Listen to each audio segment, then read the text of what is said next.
비염, 천식, 아토피 치료의 명문 평강한의원 제공입니다. 어깨와 허리, 등이 뻐근하시다고요? 정보톡 재미톡 건강 속뜸방 박교 원장님과 함께 속뜸으로 치료하는 방법들을 자세히 알아봅니다. 네, 정보톡 재미톡 시청자 여러분 안녕하세요. 이 아침에 일어났을 때 어깨나 허리 그리고 이 등 쪽이 뻐근하고 개운하지 않을 때 기분 정말 별로시죠. 하루가 정말 다 힘든 그런 느낌을 받으실 텐데요. 오늘 이 시간 여러분들께 흉추와 등 질환에 대해서 자세한 정보 드리도록 할게요. 오늘과 그리고 다음 시간까지 연이어서 자세한 내용 드리도록 하겠습니다. 건강 속된방의 박교 원장님 지금 만나보도록 할게요.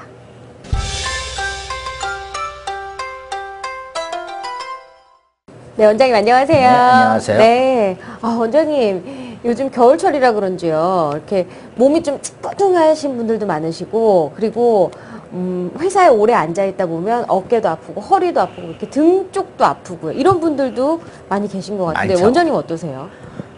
저도 아파요. 원장님도 아프세요?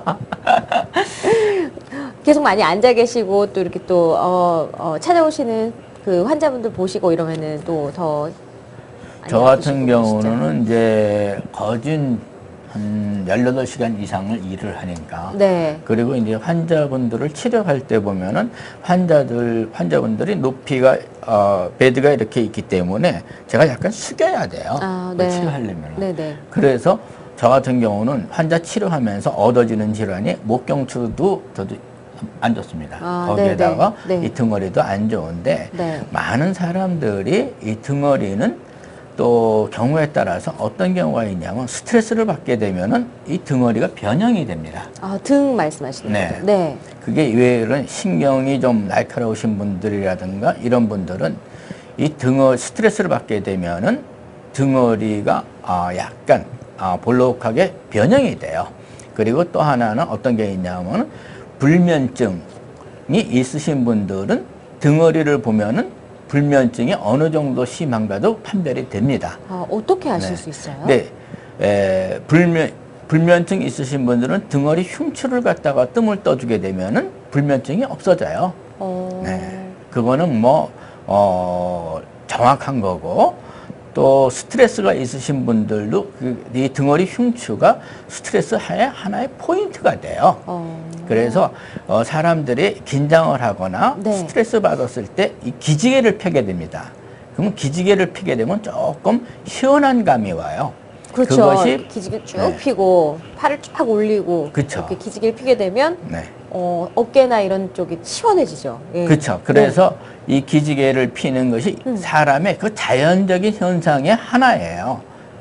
그래서 자기가 몸에 어떠한 이상이 있을 때, 컨디션이 안 좋을 때, 그때는 누구나가 경우에 따라서는 기지개를 피게 됩니다. 피고 나면 일단은 좀 시원하니까. 그렇죠. 네, 그랬을 때 그것이 오래 가면은 이 흉추가 변하게 됩니다. 약간의 그 볼록한 현상도 나오고, 네. 또 흉추의 어느 부위를 갖다가 압박을 했을 때는 네. 굉장한 통증이 와요. 네, 그러니까 그런 거를 빨리빨리 찾아내셔갖고 하면은 네. 건강에 많이 도움이 되고, 이 흉추는 또 하나, 이 사람의 이 몸 안에 있는 장기들을 컨트롤하는 신경 라인이라든가 이런 걸로 해서 원격 조정을 하는 데가 흉추예요. 원장님 정확하게 흉추라고 말씀을 해주셨는데 그 부위가 어디서부터 네, 어디까지 흉추는 정확하게 어디를 말씀하시는 얘기하냐 하면은 네. 현대의학에서는 T척추를 얘기합니다. 그리고 부위로 보면은 목경추의 아래서부터 네. 등허리, 허리 위까지를 T척추라고 해요. 네. 그것이 또 흉추라고 할 수 있는 거고요. 근데 사람의 척추에는 네. 목경추가 있고, 그 다음에 흉추가 있고, 네. 그 아래에 요추가 있고, 그 아래에 꽁지뼈 쪽에 있는 것이 천추라고 합니다. 네. 그래서 그 어떤 등허리에 있는 거는 흉추라고 하죠. 그래서 흉추에는 여러 가지 문제가 많은데 네. 가장 심각한 것은 이 측만증이라고 하는 게 있어요. 척추 측만증. 네, 척추 측만증이요. 네. 그것이 이 흉추 T라인이 어떠한 휘어졌을 때, 그때 척추 측만증이라고 하는 겁니다. 그렇군요. 그러면 그렇게 휘어진 증상이 있는 분들이 또 찾아가셔서 쑥뜸으로 치료를 받으시는데 쑥뜸으로 치료하시는 그런 원리가 어떻게 되는 거죠? 이 쑥뜸으로는 그것이 어떻게 해서 가능하냐면 원리를 말씀드린다면은 척추에다가 뜸을 떠가지고 척추에 이상 있는 어떠한 염증이라든가 노폐물들을 제거하게 되면은 척추는 바로 제자리로 돌아옵니다. 그것이 현대의학과 지금 제가 하고 있는 쑥뜸하고의 차이점이에요. 그러면 뭐 소화가 안 되거나 아니면 이런 분들도 내가 이렇게 흉추에 좀 이상이 있는 게 아닐까라고 의심해 볼 수도 있는 건가요? 꼭 그렇다고는 볼 수는 없어요. 그러나 소화가 안 됐을 때 그 명치 부분을 눌렀을 때 흉추에 압통이 오면은 네. 흉추에 이상이 전달이 된 겁니다. 그러니까 명치를 눌렀을 때 흉추에 어떤 압통이 오느냐 안 오느냐는 이제 본인이 예민하게 잘 본다면은 알 수는 있어요. 그렇군요. 네. 지금 TV 보시는 분들 중에서도요, 나 이런 증상이 있었는데 라고 생각하셨던 분들도 많이 계실 것 같아요. 네. 그런데요, 네. 어떤 경우가 있냐면 제가 이렇게 쭉 방송을 수년 동안 해봐도 네.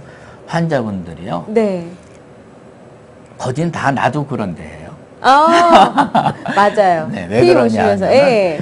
다들 이렇게 얘기하면은 다 많은 분들이 거진 대동소이해요. 네. 그래서 나도 그래. 근데 그렇게 생각하지 마시고 네. 내가 얘기한 얘기가 여러 사람한테 다 적용되는 건 절대 아닙니다. 그러니까는 네, 네. 그렇게 오버는 하지 마시고 자기가 어떤 질환이 있을 때는 얼른 치료를 받도록 하시는 게 현명한 거예요. 네, 혼자서 판단하신다는 거는 참 어려워요. 그렇죠. 네, 맞습니다. 여러분들 그 자세를 바로 하는 것도 굉장히 중요하고요. 물론 그렇죠? 중요하죠. 예, 예.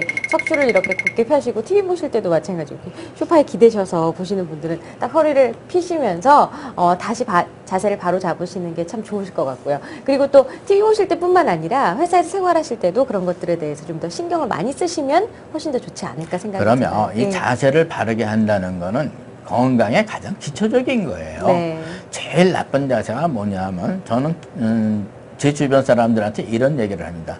집에서 소파를 없애버리라고. 왜 그러냐면 네. 그 소파 자체가 사람의 몸을 나쁘게 만들어요. 또 사람들이 그 소파를 갖다가 제대로 이용을 하면 괜찮은데 다들 자기 편한 자세를 취하다 보면은 소파에 잘못 기대도 이 척추에 데미지가 납니다. 네. 그리고 심지어 소파에서 그야말로 꼬부리고 주무시는 분들이 그럼 계세요. 많아요. 네. 근데 그거는 굉장히 안 좋은 거예요. 왜냐면 소파는 어떠한 받침이라는 게 없습니다. 네. 그래서 이 새우장 같은 것을 자도 이 척추가 휘어져요. 그렇죠. 그리고 많은 분들이 이 텔레비를 볼 때 소파에 비스듬히 앉아서 그야말로 본인은 가장 편한 자세라고 하지만은 그것이 몸에는 굉장히 안 좋은 자세입니다. 그러니까는 텔레비를 보던가 뭘 했을 때 항상 똑바른 자세를 한다면은 네. 몸의 자세는 똑바라져요. 그렇죠. 네. 근데 네. 잠을 삐뚤하게 자고 네. 또 텔레비라든가 뭘 볼 때 약간 비스듬히 한다면은 네. 그것이 습관이 됩니다. 네, 그리고 맞아요. 절대 소파에서는 주무시지 마세요. 여러분 아셨죠? 소파에서 절대 주무시지 마시고요. 네, 새우잠 주무시는 것도 굉장히 뭐 피곤한 것도 마찬가지고 척추에도 안 좋다는 거 다시 한번 말씀을 드립니다. 오늘 원장님 너무 감사드리고 저희 이 척추나 흉추에 무리가 오거나 여러 가지 증상들에 대해서 이어서 다음 이 시간에도 여러분들께 자세하게 알려드리도록 할게요. 네. 네, 원장님 감사드리고요. 네, 감사합니다. 시청자 여러분 감사합니다. 아토피, 비염, 천식 치료의 명문 편강한의원 제공이었습니다.